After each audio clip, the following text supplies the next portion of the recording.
Assalamualaikum warahmatullahi wabarakatuh. Perkenalkan, nama saya Bima Setiawan Sandi dengan NIM 121140162, ingin mempresentasikan hasil tugas besar metodologi penelitian dari kelas RC yang berjudul Pengembangan Sistem Informasi Bantu Diagnosa dan Pemulihan Penyakit Mental dengan metode forward chaining berbasis web.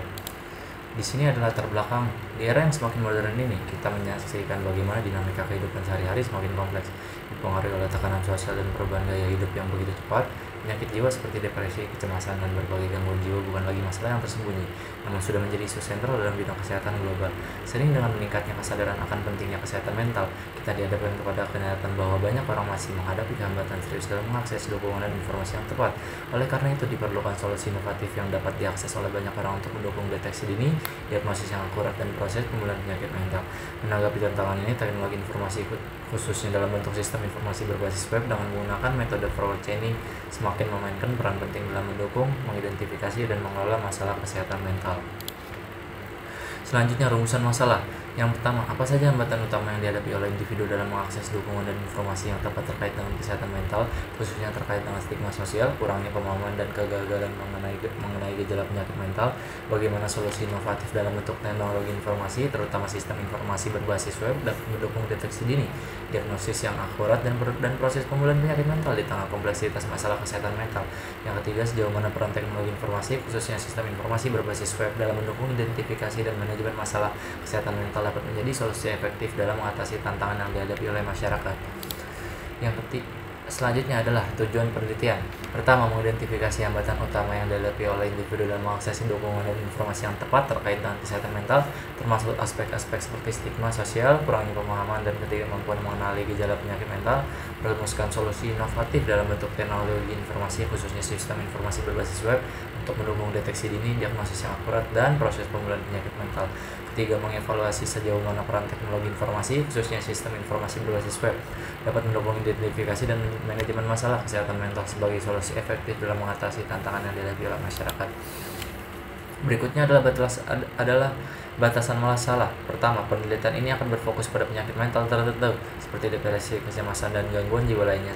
Penelitian tidak akan mencakup seluruh spektrum penyakit mental yang ada. Kedua, penelitian ini akan berfokus pada pemanfaatan teknologi informasi dalam bentuk sistem informasi berbasis web. Solusi-solusi di luar kerangka ini tidak akan dicakup secara mendalam. Ketiga, partisipan penelitian akan dibatasi pada individu yang bersedia berpartisipasi dan memberikan informasi terkait dengan kondisi kesehatan mental mereka. Keempat, penelitian ini akan mencakup pengembangan sistem informasi diagnosa dan pemulihan penyakit mental yang dapat diakses secara online. Selanjutnya ada manfaat penelitian. Yang pertama, penelitian ini diharapkan dapat meningkatkan kesadaran masyarakat terhadap pentingnya kesehatan mental melalui solusi teknologi informasi mengenai deteksi dini, diagnosa, dan pemulihan penyakit mental dapat lebih mudah diakses oleh individu. Kedua, menyediakan dukungan untuk pemahaman yang lebih komprehensif tentang penyakit mental, termasuk faktor-faktor lingkungan yang mempengaruhi. Hal ini diharapkan dapat membantu individu, keluarga, dan masyarakat dalam mengatasi stigma serta meningkatkan pemahaman terhadap masalah kesehatan mental. Yang ketiga, memberikan solusi inovatif berbasis teknologi informasi, khususnya sistem informasi berbasis web, untuk mendukung deteksi dini, diagnosis yang akurat, dan pemulihan penyakit mental. Hal ini dapat mempercepat proses intervensi dan meningkatkan efektivitas penanganan. Keempat, meningkatkan aksesibilitas individu terhadap dukungan dan informasi kesehatan mental melalui platform teknologi informasi. Ini dapat membantu mengatasi hambatan-hambatan yang seringkali menghalangi individu untuk mencari bantuan. Lalu ini adalah selanjutnya hasil survei yang saya lakukan menggunakan kuesioner Google Form. Survei ini diikuti oleh 30 responden. Umur rata-rata responden berkisar 13 sampai 52 tahun. Sebanyak 73,3% pengisi survei laki-laki dan sisanya perempuan. Untuk pertanyaan pertama, sebanyak 50% responden mengerti tentang penyakit mental dan sebanyak 30,3% tidak mengerti tentang penyakit mental. Sebanyak 76,7% tidak pernah menggunakan website untuk mendiagnosa atau memulihkan penyakit mental. Sebanyak 70% responden merasa mudah untuk menemukan informasi tentang mendiagnosa atau pemulihan penyakit mental melalui web.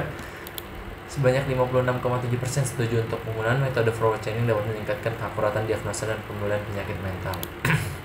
Fitur penting menurut responden dengan 24 dan 20 yang memilih fitur tersebut ialah live talk dan live chat. Lalu di sini ada alur tahapan penelitian. Gambar di samping merupakan gambar diagram aliran menggambarkan alur dari bagaimana forward chaining bekerja untuk mendiagnosa user. Dalam sistem ini metode pelacakan yang digunakan adalah runut maju forward chaining karena proses yang dialami dengan menampilkan gejala-gejala menuju konklusi akhir yang berupa nama penyakit mental dan solusi pencegahan sesuai dengan penyakit yang dialami.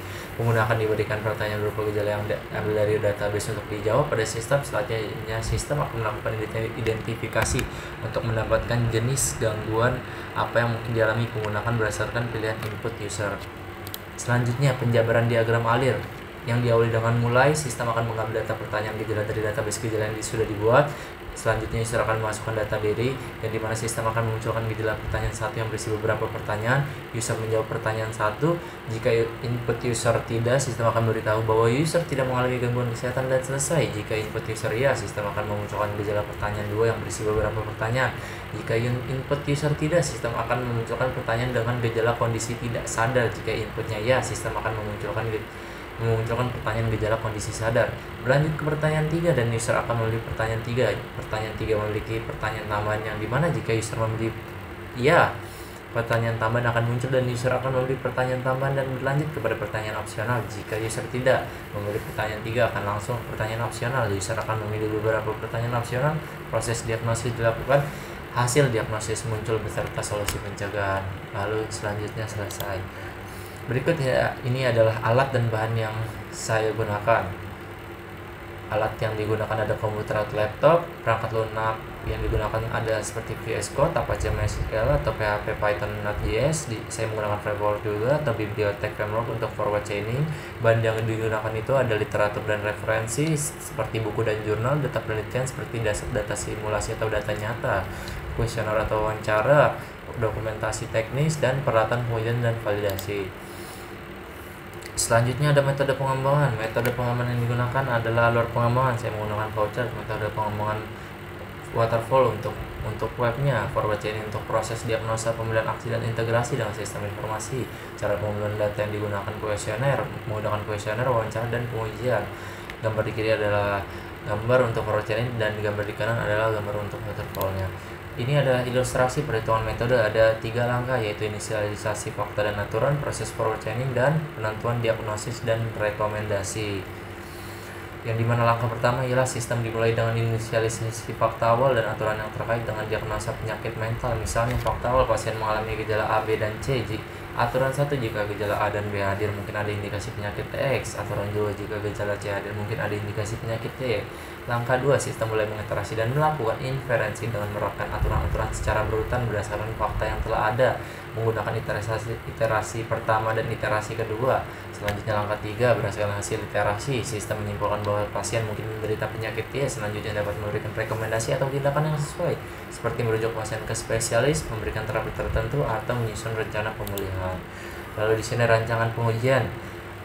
Terdapat 4 rancangan pengujian, yaitu pengujian perangkat keras, pengujian perangkat lunak, pengujian fungsional, dan pengujian non-fungsional. Yang dimana pengujian perangkat keras memastikan perangkat keras yang digunakan seperti server web atau perangkat sensor jika ada beroperasi dengan baik.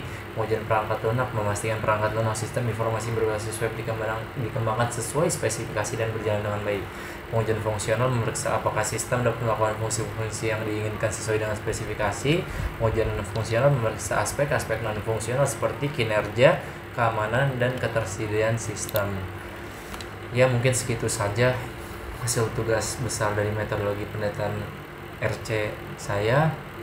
Kurang lebihnya mohon maaf. Wabillahi taufiq walhidayah. Wassalamualaikum warahmatullahi wabarakatuh.